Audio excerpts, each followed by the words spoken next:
On September 11th, when hijackers commandeered 4 planes headed to New York and Washington, passengers and flight attendants on board started making calls. Our number one got stabbed. Our purser is stabbed. Nobody knows who stabbed who, and we can't even get up to business class right now because nobody can breathe.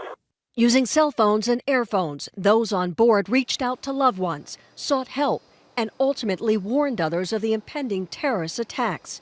But for the missing Malaysia Flight 370, silence. No phone calls, no texts, no tweets.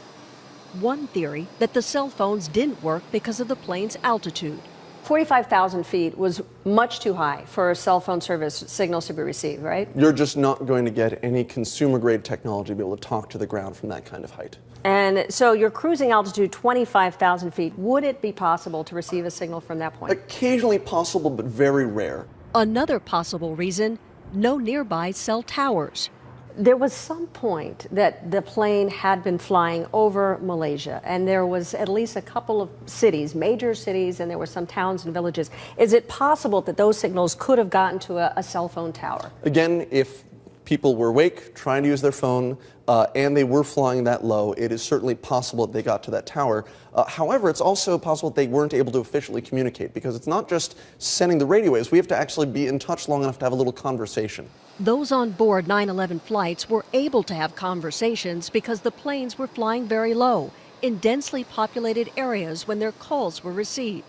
But experts say most of those calls were not made from cell phones, but airline phones which use radio or satellite technology. A technology that has been phased out for the most part because of its high costs. But Malaysia Flight 370 did have airphones in business class. They might have been deliberately disabled, along with the transponder and other communication systems.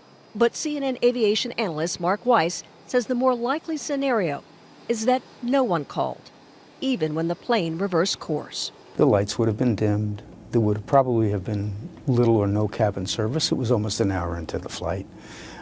It was a very tranquil night. I understand the weather was good, so it probably wouldn't have been turbulent. Nobody would have noticed anything. It would have been business as usual.